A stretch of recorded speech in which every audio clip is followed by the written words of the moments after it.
પહેલી કવિતા એ ઘર વિશે, અને આમ પણ અત્યારે આપણે કવિતાના કક્ષમાં છીએ, કવિતા કક્ષ મારફતે મળી રહ્યા છીએ, એટલે કક્ષનું જ એક મોટું રૂપ એટલે ઘર.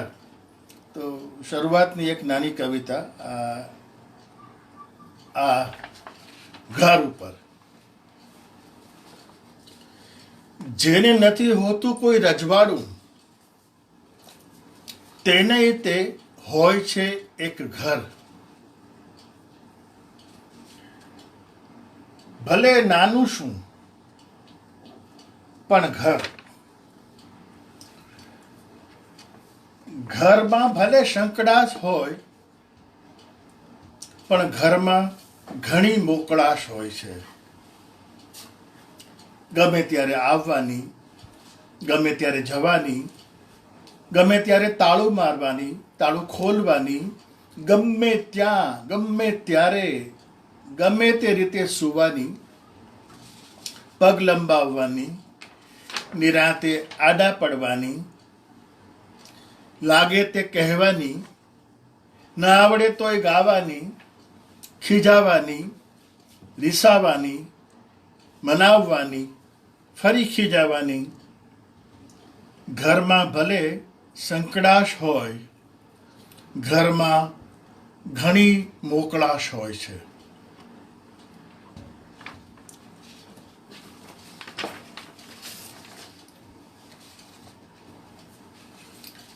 હવે ઘરથી આગળ શેરી તરફ વળીએ.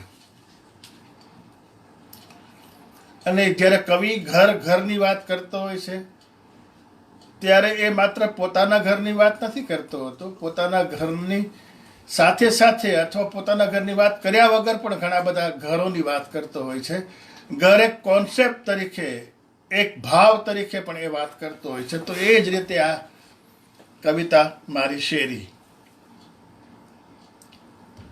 હું રાજકોટમાં જે શેરીમાં રહ્યો હતો એની એક આછી ઝલક અહીંયા ઝીલાય છે. અને છતાં પણ આ કવિતા અને આ શેરી એ જુદી જ છે. જ્યાં બાળક ભાષાની પહેલા ગાળ શીખે છે, જ્યાં દિવસે અંધારી નવેડીઓમાં પ્રૌઢ સ્ત્રીઓ નજર ચુકાવી પેશાબ કરવા જાય છે ઝટપટ, જ્યાં 4 વર્ષની છોકરી હાજત જતી વખતે આબરૂ ઢાંકે છે ટૂંકા ફ્રોકથી, જ્યાં આછા કણસાટથી બબડતું શરીર ઊંઘરેટાયેલી આંખે આવતીકાલના સૂર્યની રાહ જુએ છે વર્ષો વર્ષથી. વર્ષોથી પૂજાતો અને લીલથી તો વધુ જમાનાનો ખાધેર આ પીપળો, પીપળા ફરતા આંટા મારે ખખડ પાંચમ ડોશીઓ, ડગડગતા બોખા મોંમાંથી ફસકી પડતા પ્રભાતિયાઓ, રાત પાલી કરી આવેલ કાંતિભાઈના મોંમાં સૂર્યનું સળગતું ઢેફું આળસ ખાતી વખતે દળી પડે છે રોજ, ને તેમની બગલનો ઉબાયેલો અંધકાર તેના ગંદા મુખે સૂર્ય સામે કરે છે ચાળા. 15 પૈસાની ચા અને સાથે જ દુકાનદારની ગાળ માટે સવારથી જ શરૂ થઈ જાય છે વિનુ અને ફારૂકની દોડાદોડ. રાતને ખીલે બંધાયેલ ખેરોનની બકરી હાશ કરતી દોડી જાય છે પાસેની શેરીઓમાં એંઠવાડ ચરવા. લથડતા 2 પગ, રઝળતા 2 હાથને લઈ નીકળી પડે છે રોજનો રોટલો રળવા. રેડિયો પર રેઢિયાળ ગીતોના રેડિયા, કાળા કાગડાઓની કકલાણ, ધૂળિયા ઝાડમાં ભરાઈને બેઠેલી કેટલીક ચકલીઓ, રહી રહીને ઉડી જવા મથતી ઝાંખરામાં ભરાયેલી ફાટેલી પતંગ, ડુંગળી, લસણ ને શેકાતી રોટલીની વાસની ભીડ. ઊંઘનું અલગ ઝલક એક નાનકડું ઝોકું હાટ હાટ રાંડ મરમોઈ, રસોડામાં દૂધ પીતી મીંદડી ઠેકી જાય બે ચાર ઠામનો ખડખડાટ કરીને. એઠા વાસણમાં મોં નાખતો કૂતરો, નળિયા પર પગ પહોળા કરીને બેઠેલો તડકો અને નવેલીની ગંદી ગટરમાં પોતાનું મોં જોતો સૂર્ય. મસ્જિદના બે સફેદ મિનારા આકાશની છાતીને તાકે છે શૂળીની જેમ. મુલ્લાની બાંગ મસ્જિદની દિવાલ સાથે અફળાઈને વેરાઈ જાય છે ચારે તરફ. લોબાનના વેશમાં આવે છે દૂરનો દરવેશ. ધૂપની વાસમાં ચાચર ચોકમાંથી રૂમઝુમ બહુચર અંબા ઉતરે છે કોઈ ખોરડાના ખૂણામાં. ઝાંખો અરીસો અને અરીસાથી એ ઝાંખી મરિયમ અરીસામાં જુએ છે તેના લમણામાં ફૂટી આવેલા ધોળા વાળ ને પછી બધા મરઘા બતકાને ભૂચકારીને પૂરી દે છે પેટીમાં. બકરીને કાન જાળીને લઈ આવે છે ગફૂર મિયા. બારીનું નેજવું ઊંચું કરીને જુએ છે એક રાહ. સાયરનની સાથે જ ખદબદવા લાગે છે શેરી. સંડાસની ઓરડીમાં સંતાડેલ શીશો ગટક ગટક ગટક. પથ્થર જડી શેરી પર પરચુરણનો અવાજ. 5-7 પાસા કે ગુલામ, રંડી અને બાદશાહનું રાજ. જલતા બુઝાતા ટોપકામાં ચમકતી લોલુપ આંખો. પછી વકરેલા પશુને વશ રાખવા લેંઘો વલુરતા સૌ છૂટા પડે છે આવતીકાલના રંડીના કે જીતના સ્વપ્નો જોતા. ફાતિમા કોઈ લફંગા સાથે રમીની છેલ્લી ગેમ રમીને ફરી પુરાઈ જાય છે તેના કાળમીંઢ કિલ્લામાં ને છળી મરે છે રાતે તેની ગળેલી કેરી જેવા સ્તનને જોઈને. બિલાડી પહેરો ભરે છે મૂછો પસવારતી. અંધારી નવેડીની ઉબાયેલી હવા ભાગી છૂટે છે બે હવસખોર છોકરાઓની ચુગલી કરવા. કોઈ દુસ્વપ્ન જેવી ચીબરીઓ આથડ્યા કરે છે આમથી તેમ, આ તારથી પહેલે તાર. ફળિયાના ભીના અંધકારમાં પાંજરામાં આંખો મીચતું પોપટ યાદ કરી લે છે કે કદી એક કાળે તે હતો વિદિશા નગરીની ગણિકાનો માનીતો પોપટ. કામસૂત્રના પાઠથી આવકારતો પ્રેમિકોને, તર્જની પર બેસતો પ્રેમિકોની પગમાં ઘૂઘરા ઘમકતા દોમ સાહેબી હતી. ને હવે છળી મરે છે વંડી પરના બિલાડીના પેંતરાથી.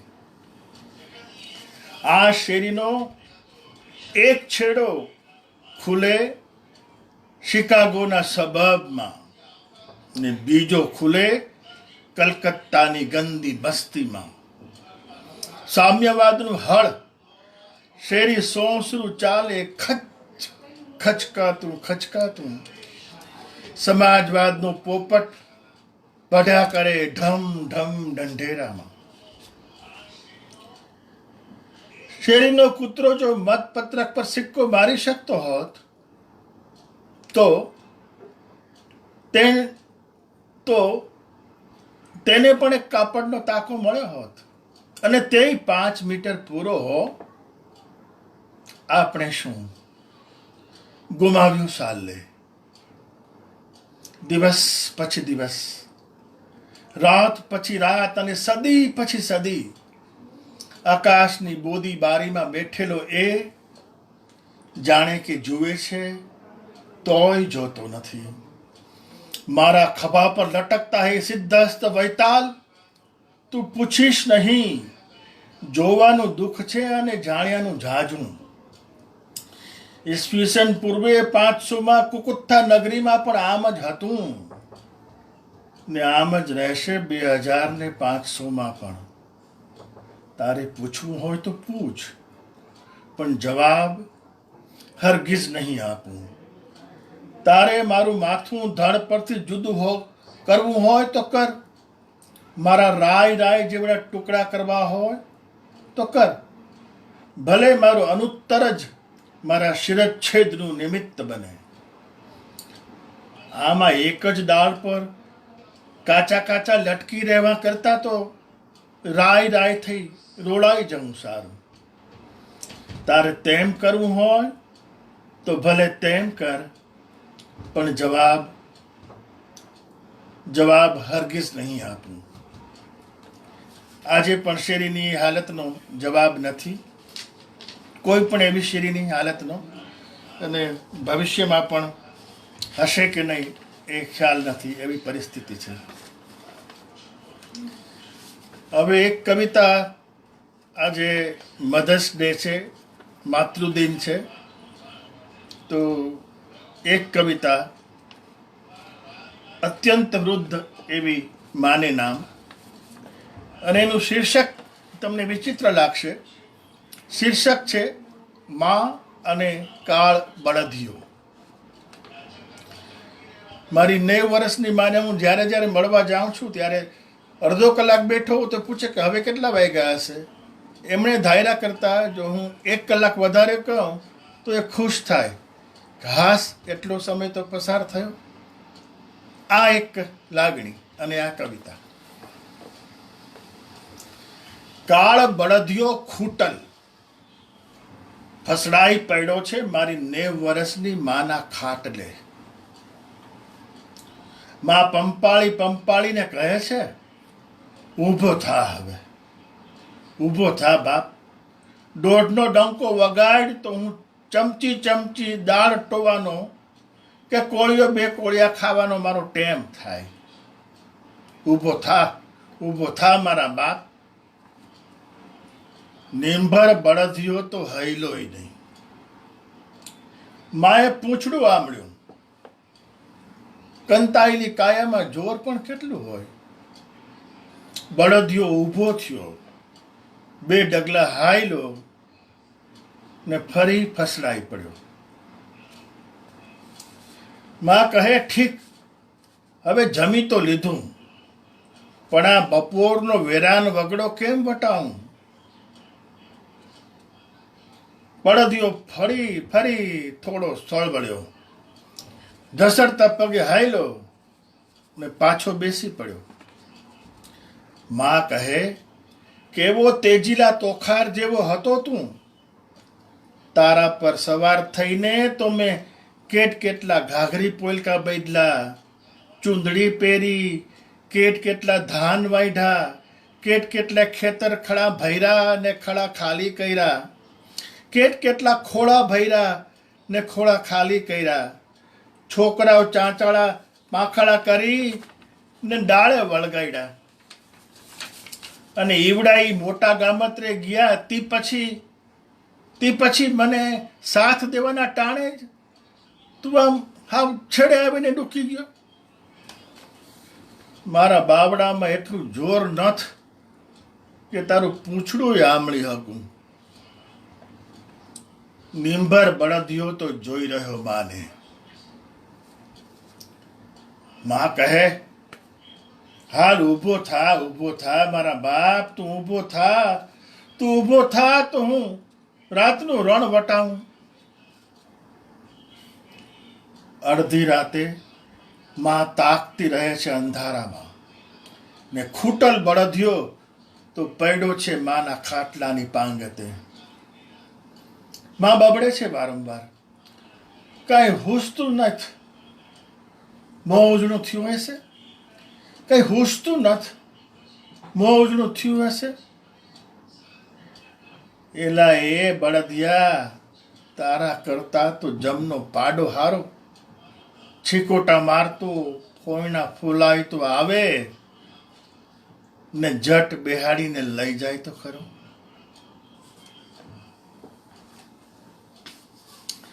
હવે કેટલીક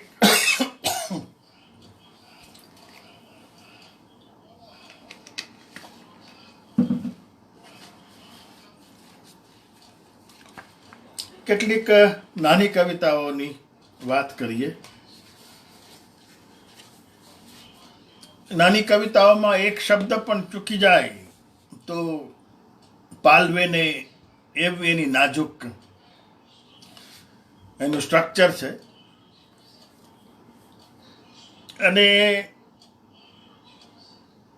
ઉક્તિ રૂપે સુક્તિ રૂપે ક્યાંક ને ક્યાંક વપરાયા કરતી હોય છે. દાખલા તરીકે આપણે જોઈએ કે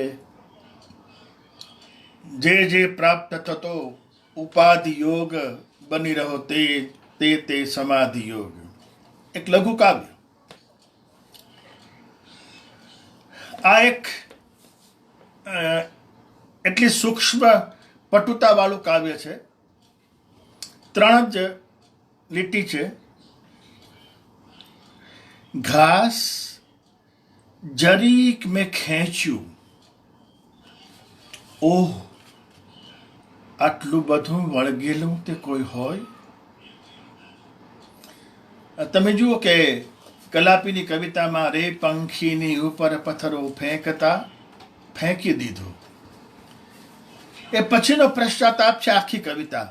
જ્યારે તો અહીંયા આ કવિ ઘાસને વાઢવા પણ નથી જતા, ખાલી ઘાસને એમ જ રમતમાં સેજ ખેંચે છે અને એ ઘાસનો પૃથ્વી સાથેનો માટી સાથેનો અનુબંધ એટલું અનુભવે છે, પાછું ખેંચાણ અનુભવે છે, જે નકારે છે કે ના મને જુદું ન પાડવા નથી. તો એ આખી વાત આ ઘાસ રૂપે આવી. અને જેમ ઝેન ફિલોસોફીની અંદર એવી ક્ષણોને સાટોરી કે આપણા બંગાળી કવિઓ એવી ક્ષણ કે જેમાં આપણને સામે હોય, આપણે જોયું હોય છતાં જોયું ન હોય અને નવી રીતે દેખાય, એવી જ ક્ષણ હોય એને મહેન્દ્ર ક્ષણ કહે છે. અને આ કવિતા એવી મહેન્દ્ર ક્ષણમાંથી જ આવેલી છે.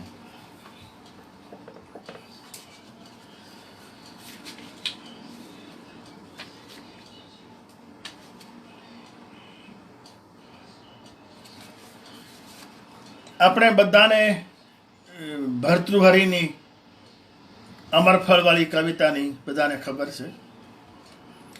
એ જ કવિતાનો આધાર છે અને છતાં કશું જુદું પણ છે.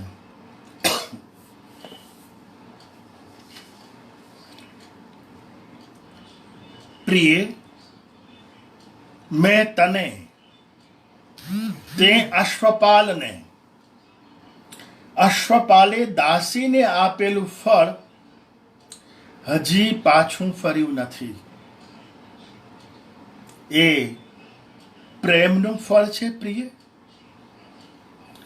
મૂળ કથાનકમાં તો એ ભર્તૃહરિ પાસે ફળ પાછું આવે છે. અહીંયા એ ક્યાંક એમ જ અંદર અંદર ફર્યા કરે છે. એટલે કદાચ કહેવાનો અર્થ એવો છે કે તમે પ્રેમ કરો તો સામે શરતી કે મને સામે પ્રેમ કોઈ કરે જ એવી શરતથી ન થાય, એવો કશોક આમાં ભાવ હશે. કારણ કે કવિ તો લખી દે છે, પછી બાકી ઉકેલવાનું કામ, એના પ્રસ્તરો કાઢવાનું કામ, એમાંથી કાંકરા કસ્તર કાઢવાનું કામ, એ બધું આ બધા મિત્રો છે એ કરતા હોય છે. એક એવી જ એક 4 પંક્તિની નાની કવિતા. સમયનું વાહન પહેલા હતી પરી, પછી થયો અશ્વ, અને હવે છે કીડી. જીવનના તબક્કાઓની વાત છે. બાળકનું, પરીઓનું જગત, કામકાજનું વાસ્તવિક જગત અશ્વ, અને વૃદ્ધાવસ્થા કીડીની જેમ સરતી જતી ક્ષણો. અત્યારે ક્વોરન્ટાઇનમાં પણ આપણી રોજિંદી જે જિંદગી છે એની ગતિ એવી જ ધીમી પડી ગઈ છે અને આપણે એવું જ અનુભવીએ છીએ.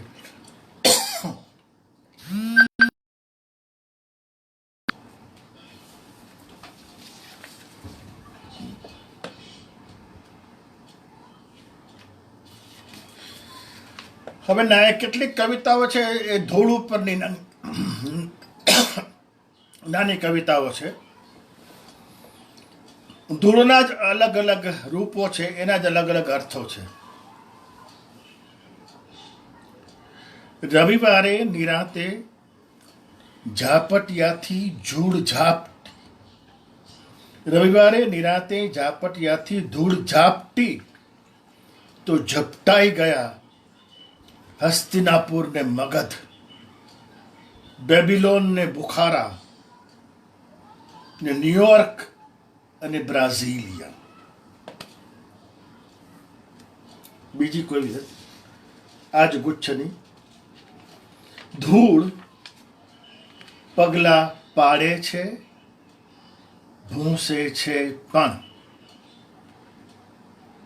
ત્રીજી વગડામાંથી આવું છું તો વળગી પડે છે ઘાસના બદામી બીજ મને માટી જાણીને. હા હું માટી છું તે વાત સાવે સાચી, પણ તેને તો હજી કેટલીય વાર. ત્યાં તો અંદરથી જ કોઈ રહી રહીને પૂછે છે કેટલી છે હવે વાર. ચોથી કવિતા. હે મેઘ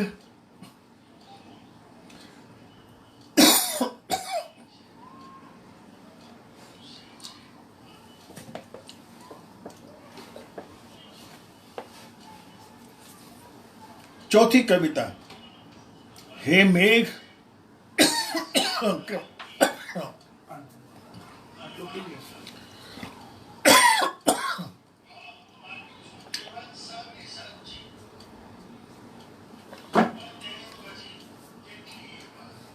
હે મેઘ અલકા નગરીમાં કુર્વક કરેણ કદંબ કુંદ બકુલ અંબ અર્જુન ભલે હોય, મારી યક્ષિણી પણ ભલે હોય, પણ ત્યાં શું ધૂળ છે? અને આ ગુચ્છની છેલ્લી રચના પથ્થરની નહીં પણ બહુ બીક લાગે છે આ ધૂળની. વરસે છે ટેબલ પર, ટીવી પર, ભુર્જપત્રો પર, પ્રેમ પર, ખુરશી પર, નગરો પર, અણદીઠ એક સરખી ધીરે ધીરે ચૂપચાપ. બહુ બીક લાગે છે આ ધૂળની.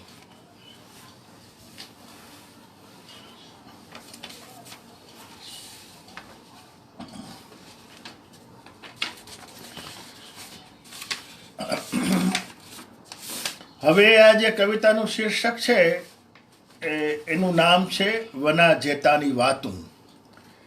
વના જેતા કોઈની સાથે વાત કરે છે એટલે આ એક બે પાત્રો વચ્ચેના સંવાદ કવિતા જેવી છે. ભૂમિકા એટલી જ કે આ વના જેતા છે એ કંઈ ગામડામાંથી શહેરમાં સ્થિર થયેલો અને એક સોસાયટીની અંદર એ વર્ષોથી સફાઈ કર્મચારી તરીકે કામ કરે એ વના જેતા, અને સામે એનો જે મુકાદમ કે જે એની રજા મંજૂર કરે, જેની હાજરી પૂરે, એ બે વચ્ચેના સંવાદ છે. એક મધ્યમ શહેરની એક સારી સોસાયટીનો નાનકડો ચોક છે કે જેની અંદર ચોકમાં ગાંધીજીનું પુતળું પણ છે. તો એ ચોકમાં વના જેતા અને મુકાદમ બે વાત કરે છે. વના જેતા. હાજર સાહેબ, પાય લાગણ મા બાપ. એવા વના તો કેમ સાવ સેવડે રહી ગયો? આપણે જ સેવાડા રહીએ ને તો પાસે કોઈ સેવાડા વાળાની સંત્યા તો નહીં. સાચું ને સાહેબ? વના જેતા સર્વોદય સોસાયટી શેરી નંબર 4 નો રોડ બરાબર વાયડો છે ને. ડેપ્યુટી કાલે રાઉન્ડ મારવાના છે, પછી ફરિયાદ નો આવી જોઈએ, સમજો. વાળી ઝૂડીને ચોખ્ખો સણાક ચાચર ચોક જેવો મા બાપ અંબામાને પગલા પાડવાનું મન થાવું જોઈએ. એટલે તાર છોકરાઓ કેટલા ઈ ભણશે કે પછી ઈ ઢેડો કરશે તારી જેમ? 3 છોકરા, 2 દેવે દીધા દીકરા અને એક માતાજીએ દીધેલી દીકરી. અને ભણવાનું તો સાહેબ અમે તો શું ભણી સાહેબ? ભણે ઓલો નરસિંહ મહેતો, ભણે શિવાનંદ અને ભણે મારો દાસી જીવન. અમે તો શું ભણી સાહેબ? આ 2-4 ચોપડા વાંચીને છોરા રોજી રળશે ધર્મની ને હું ક્યાં દાડા કે વૈતરા કરું છું? હું તે રાજીનો રોટલો રળું છું, રામે દીધો. એટલે વના તારે કઈ ટુકડો જમીન, કઈ ખેતર ખોયડા કઈ ખરા? અલખનો ઓટલો છે ને સાહેબ, ને રાતે ઉપર 9 લાખ સંદર્ભો, એ આખો ને આખો મારો જ ને બાપ. એટલે તારી પાસે કઈ બાપ કમાઈ ખરી કે નહીં? આ દખ જ બાપીકું કયો તો બાપીકું ને પોતીકું કયો તો પોતીકું. આ દખના અમને ભારી હક, ઈના અમને ભારી હેવા હો.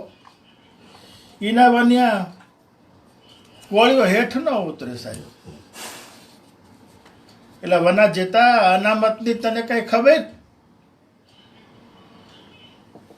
હવે દર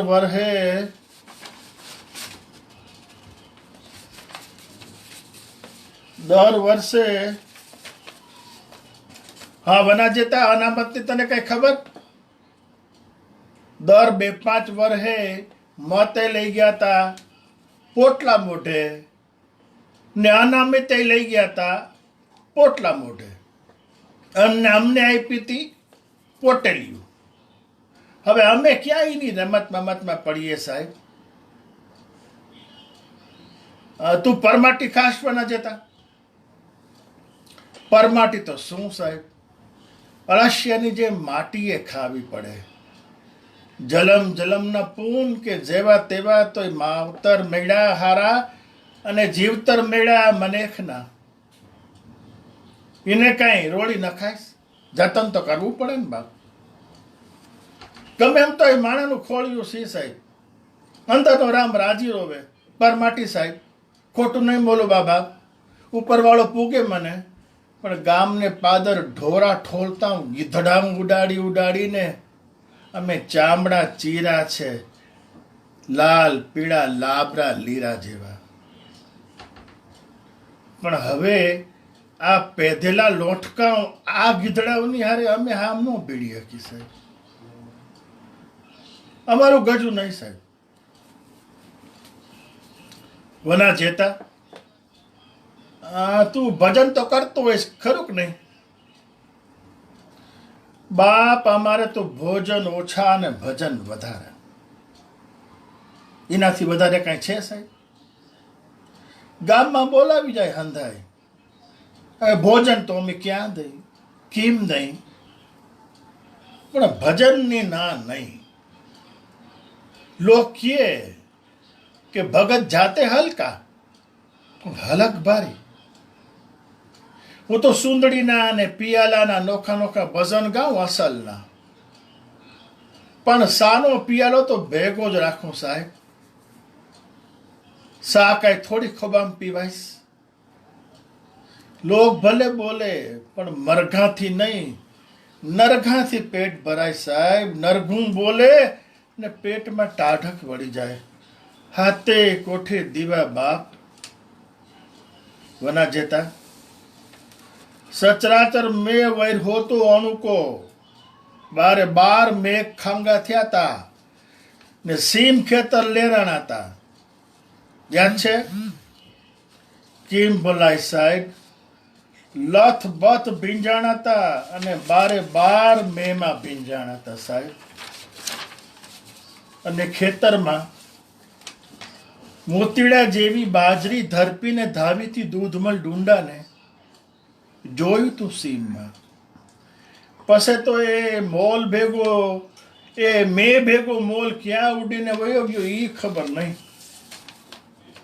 હવે તો રાડા જોયા, રાડા સૂકા ભટ્ટ, પણ તોય અમે નો પાડી રાડ કે નો કરી રાડા રોલ. વના એ વના તારા માથે ધોળા ભાડું તો ગાંધી બાપુનું તને કાંઈ ઓહાણ ખરું? ભોળા ધોળા તો બાપા તડકાના સાયું નહીં ને ઈમાં. હા, બાપુ થઈ ગયા કોક માટમાં, પોતળી પહેરતા ખાલી ઓલા શોકમાં એમનું પૂતળું. લાગે કે લાકડી લઈને મંડી હાલશો. લાકડી તો જોઈએ સાહેબ. મહાત્માનો શોખ હું ચોખ્ખો જ રાખું. વહેલી સવારે સાનમાને નવરાવીએ દઉં, મારી ડ્યુટીમાં નહીં ને તોય. હો સાહેબ, પણ ખોટું નહીં કહું સાહેબ. હુતરની આંટી જોઈને એમ થાય કે દોરો એક ખેંચી મારું પેરણ હાંધી લઉં. પછી મહાત્માને પોતળીમાં જોઉં ને ત્યારે થાય ફટ ભૂંડા. તું બાબા સાહેબને ઓળખે? સાહેબ એ કોક બાબા થઈ ગયા હો, અને કહે છે કે બાપુની જેમ એ અમારું બહુ રાખતા. આ બાબા તે અત્યારના બાબા જેવા નહીં સાહેબ. ત્યાં તો બધા કહેતા હશે ને કે બાબા સાહેબ, બાબા સાહેબ. વના જેતા તને એ ખબર છે કે આ નવખંડ ધરતીમાં માછલાથી સુધીને છેક બુદ્ધ ભગવાન સુધી એણે અવતાર લીધો હોય તો ઈ આ ખાલી ભરતખંડમાં. બોલ, ખબર છે તને? મને તો એની કાંઈ ખબર નહીં સાહેબ. એટલી ખબર કે ઉપર વાળો હાજરા હજૂર છે હંધે અને અજવાળે છે હંધોઈ. વના જેતા બહુ મજા આવી તારી યારે વાતો કરવાની. વાતુંનો તો એવું ને બાપ કે મજો જ આવે, કરવા વાળું જોવે. હું તો વાતું કરું સકલા હારે, ઝાડવા હારે, આભલા હારે કે માયલા હારે. વાતું તો ખૂટે જ નહીં સાહેબ. હખ દખના સીમાડા હોય. હાચું કે નહીં? વાતું ના તો હોય. એ તો મેરા માણ લેરાય. વના જેતા મોડું થાય છે મને. તારી વાતું તો હાંજ પાડી દેશે અને કાલે પાછા ડેપ્યુટી લે લે સરખો બોલી દે અહીંયા અંગૂઠો અને ગણી લે બરાબર. પાછો આવીશ ની રાતે. અત્યારે મોડું થાય છે. લે લે દઈ દે અંગૂઠો. લો દઈ દઉં સાહેબ. તમે ઈવડાઈ માતમાં થોડા છો કે હંચોડો માગી લે હો. અને આ આંગળિયું ભેળો અંગૂઠો છે ને ત્યાં લગણ કાંઈ વાંધો નથી સાહેબ. ને ગણવાની તો વાત જ ન કરો સાહેબ. તમે ઉપરવાળાની શાખે જ ગણ્યા હશે ને. લ્યો તારે રામે રામ સાહેબ, રામે રામ સાહેબ. હવે થોડીક પછી એક નાની કવિતાઓ આપણે જોઈએ.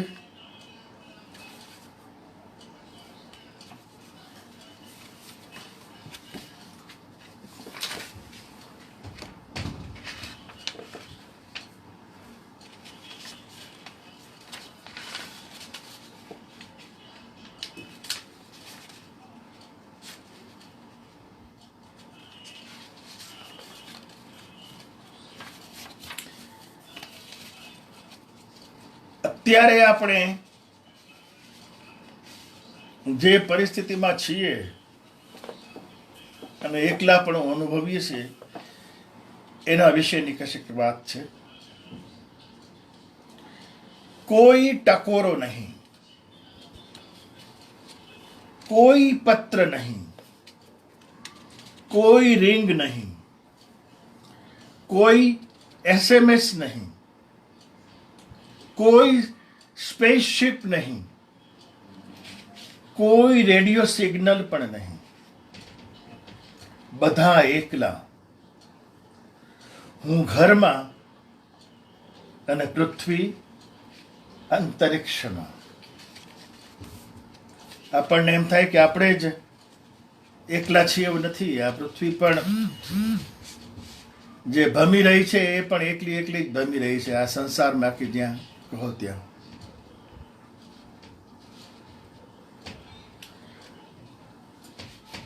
આ જ એકલા ઉપરની એક બીજી નાની કવિતા છે. જ્યારે તમે બહુ ઊંચે ચડો છો,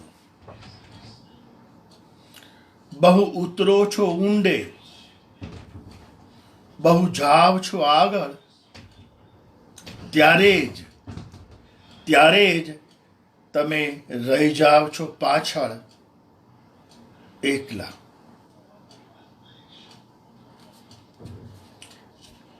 હવે તમે જુઓ કે તમે તો એ જ હો છો ને લોકો તમને શું બનાવે છે ને શું પછી વિસર્જન પણ કરે છે.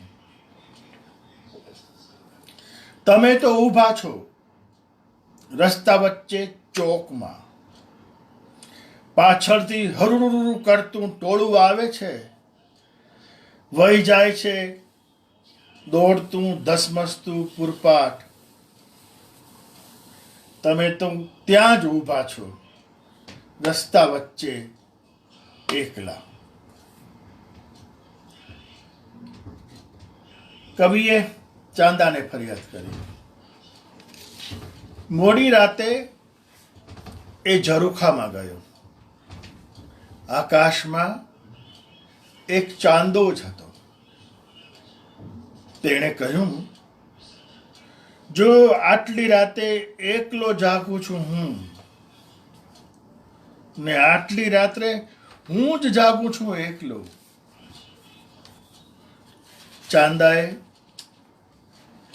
ચાંદાએ કોઈ જ ફરિયાદ ન કરી. એ તો જિંદગી આખી એકલો જ ઉગતો આથમતો આવ્યો છે.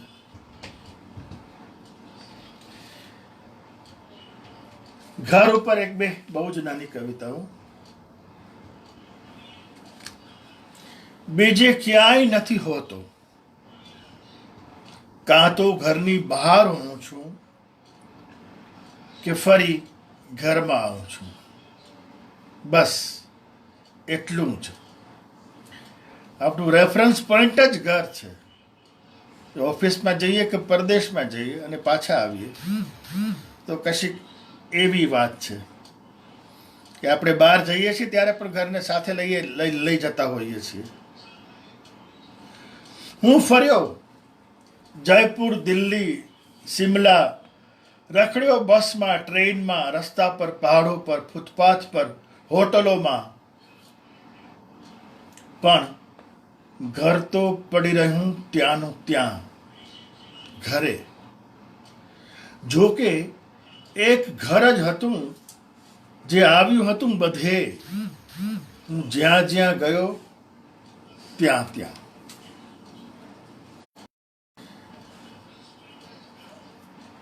તમે જુઓ કે તમે એકલા હો ને રૂમમાં માત્ર એક તમરું બોલતું હોય તો તમને એમ થાય કે તમે એકલા નથી. એવા જ કોઈ ભાવની આ કવિતા. સાવ એકલો જ હતો ઘરમાં. મોડી રાતે બારીમાંથી એક બિલાડી આવી. એ તો મનસ્વીની મારજારી, જન્મસિદ્ધ અધિકારીણી.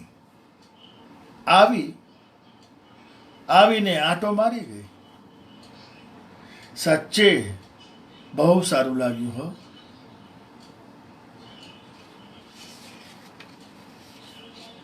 એક બીજી એવી કવિતા છે સાંજ ઉપરની.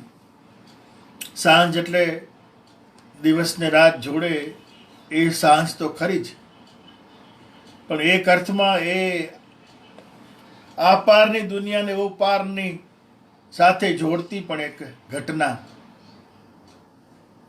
લાગે આપણને. યાદ આવે કે ટાગોર એમ કહેતા હોય કે હેઠા ન હોય અન્ય કોનો ખાને. આ અહીંયા નહીં, આ ગગનથી પણ જુદી કોઈ એવી જગ્યાએ એક જવાનું મન થાય, એવી આ ક્ષણ, સાંજની ક્ષણ. કવિતા આટલી.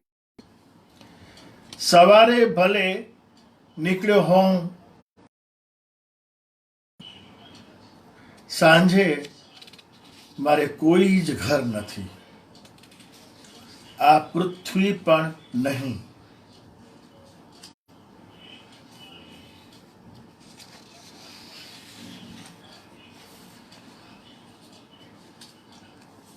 એક કવિતા પત્નીને.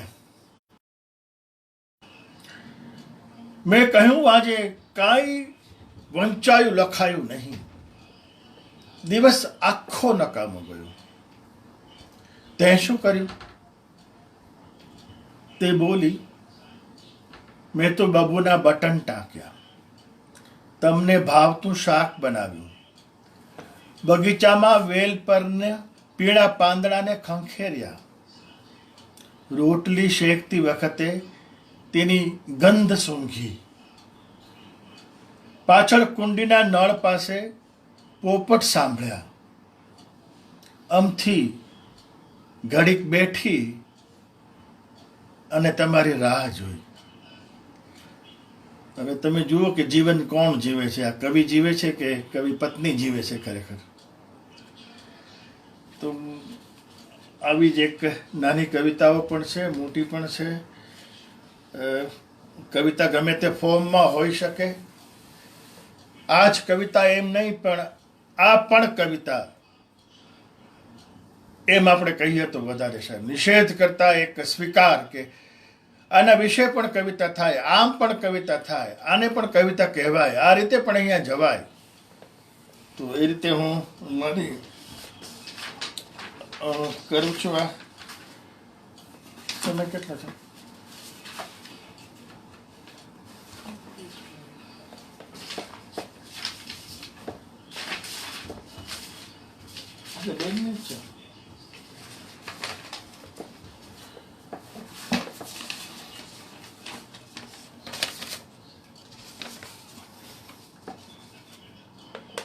જવા દે આમથી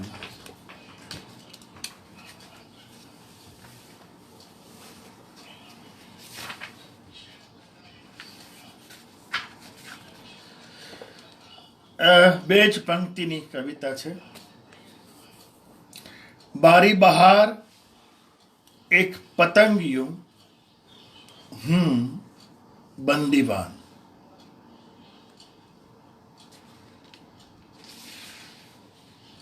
આપણે અંદર હોઈએ છીએ, આપણે બદ્ધ છીએ, ઉડી શકતા નથી, ઘરમાં જ છીએ. એ ભાન આપણને બીજું કોણ કરાવે પતંગિયા સિવાય?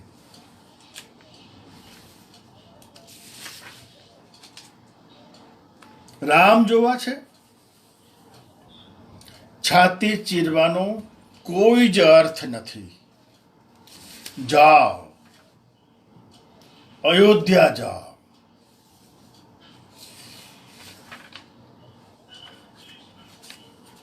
અને એક છેલ્લી કવિતા બૂટ ઉપરની.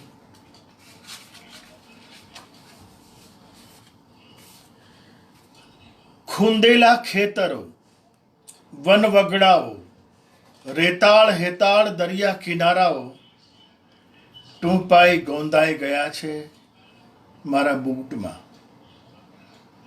હવે તો આન પ્રવર્તે છે કાળા ચમકતા દમામદાર બૂટોની, જે રાહ જુએ છે મારી માના રસોડા બહાર, મંદિર બહાર કે બગીચામાં ઘાસની બિછાત બહાર, પેરોલ પર છૂટેલા કેદીને પકડવા ઉભેલા કરડા પોલીસની જેમ. આ ચીલા પર ચાલતા ચાલતા ખોવાયું છે કેડીમાં ક્યાંક સિન્ડ્રેલાનું સેન્ડલ. અને આ વર્ષે સાન્તાક્લોઝ દાદા મારા મોજામાં મૂકી આપશો એ પગ જે ખોવાયા છે ક્યાંક ચાલતા ચાલતા. Thank you. એવું સેવ કરવાનું છું.